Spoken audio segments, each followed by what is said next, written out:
Hey everybody, it's Jason Blaha here, and today I'm going to chat with you guys a little bit about why we oftentimes need to combine a compound with an isolation movement for our lagging muscle groups, our muscles that really just suck. You know, in my case, my biceps are a perfect example, right? My biceps are a great example. Obviously, I got back for days, I got leg for days. Biceps, not so much. So this is stuff I have to deal with as a coach. Obviously, our different lifters are going to have different deficiencies. But, I mean, arms are a great example. And when it comes to combining a compound with an isolation, and yes, I'm going to start using these bodybuilder terms because they're the current modern nomenclature, irrespective of if they're scientifically accurate or not. People understand what you're saying. So, the reason isolation movements are oftentimes extremely valuable here in these sort of combinations has nothing to do with the fact that they're isolating a muscle. So when people get this idea, well, you've got to make it super strict, that's not why. It's because if we select really good ones, we are training a different function or a different set of fibers inside that muscle that we're not getting with the big movement. Does that make sense? Okay, hopefully we're understanding this. So in other words, you're looking at the arms, right? Look at what's happening with the pull-up. So in this case, let's say I'm doing a pull-up because I do a lot of pull-ups. I like pull-ups. I think they're a phenomenal exercise. The day this video was taken, I did 100 pull-ups before I did my curls, right? I did 100 pull-ups throughout my workout in between my other exercises. So pull-ups. But if you look at what's going on with a pull-up, yes, it will help develop the biceps. It'll definitely help with the brachialis, the radial brachialis, all of those things. Your forearms, it even helps the long head of the tricep a little. But when you look at the line of pull involved with a pull-up, what's one of the blaringly obvious things? The hand's completely pronated. It's a great exercise. We need to be clear. A pull-up is definitely a foundational exercise that will help you get real jacked and real strong, right? I mean, I've got a pretty decent back. I think it's pretty obvious watching here at pull-ups have definitely helped my back. I think anyone's going to argue with that point. Hopefully they're not going to argue with that point. I got a decent back for an old guy who's almost 50. So pull-ups, but they are an arm exercise, and you can't forget that. The data is pretty clear that vertical pulls actually are much better than rows for arm growth. It's been seen in plenty of studies, right? May not always be as good as a curl, but let's come over to what's going on with a curl here. So you combine a curl with it. What are we trying to do here? And I'm just using this as an example. We could use a lot of different movements, but as for purposes of this video, let's discuss it. All right, we're in a supine position. The bicep is being hit at quite a bit of a different angle. Now, I want people to notice I am doing a full range of motion curl. Notice I don't care about being too strict on this one because the strictness is not necessary. Either you're working a muscle or you aren't. It's not the fact that you're trying to isolate it that matters. Actually, for me personally, I found for years trying to do really strict concentration curls and things, my biceps didn't grow. Right? I don't feel them in my biceps as much, and they just didn't grow. Okay? That's just me.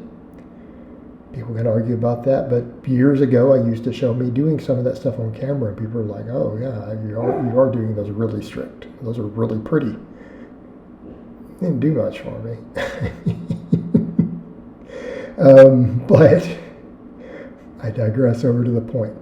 The point is we are working the muscle to a full range of motion here. What do you see me doing? I'm locking at the bottom, so we're putting the bicep into a stretch position. I'm coming all the way up. And then I have a pretty good eccentric overload because it's kind of heavy for me. All right? But notice I'm taking the bicep all the way to the top while keeping the wrist back so that there's tension on the bicep. So that the entire eccentric rep on the whole way down, I'm getting an eccentric overload. The bicep is never unloaded. All right? I'm not doing a wrist curl up into the top. So we're leaning forward, getting a full range of motion. What's this doing? It's working the full supine position, both sides of the joint. Okay? Keeping in mind the bicep is a biarticulated muscle. Most of the function of the bicep is to flex the elbow, right? That's most of what a bicep does. And if you're not flexing the elbow through its full range of motion, you're skipping the lockout. All right, we're not getting all of it. You are leaving gains on the table. We need to be clear on that. You are leaving out part of the primary function. But what's happening at the top there? That shoulder extension, one of the two heads of the bicep, only one of them is involved in that. Right? I'm not talking about the upper lower, I'm talking about the left versus right, the inside versus outside. One of those heads attaches differently. But when we look at the pull-up, you realize it really represents a reverse curl, right? It's very similar to a reverse curl. And there is, again, in the pronated positions, there is a certain stretch placed on the bicep that is different near the lockout than you would get on a supine grip curl like this with a straight bar, okay? So that's a different function of the bicep, and it is potentially relevant. There are some fibers there that in some cases you might really only get to those deep fibers in those sort of pronated angles. There aren't as many of them as there are in this supine position though. There's fewer muscle fibers. But when your biceps suck, again, a problem I can relate to, all right? Especially because I've torn one when I was like 20 years ago, over 20 years ago now. When they suck, you need every bit you can get, okay? So in that case, I am working some specific fibers of the bicep. But what I need to do to combine with that, I need to come in and do curls afterwards. And I did a lot of volumes with this pronated grip, this full pull-up. Again, I did 100 pull-ups that day. All right, I don't need any more in that position. I don't need any reverse curls. I don't need any hammer curls. I did 100 reps. But I didn't get anything in this supine position. So if we're going to do it, come in and say, okay, let's work the full range of motion. Okay, what does that mean? Come all the way up to my face. Go all the way to the lockout at the bottom. Everything in that full supine grip, because I've already got a lot of work in that overhand grip. Right? I don't want any pronation of the wrist because it's kind of redundant at this point. If we're going to come in and do an isolation movement, we need to find what we missed on the big movements, and that is what I missed. You know, just like if I did a bunch of benching, because, you know, the same day I did 5 sets of bench press, I did 5 sets of incline bench. Well, a lot of the lateral head of my tricep got worked. That's a lot. That's eight work sets right there. And I'm working on building it up to 10 total. You know, but I actually did some other pressing too. So I did 10 total sets that hammered that lateral head. The long head got neglected. Well, that's the point where you come in and you're like, well, I want to make sure if I'm going to do something extra for the tricep, let's make sure that long head gets a little bit of work.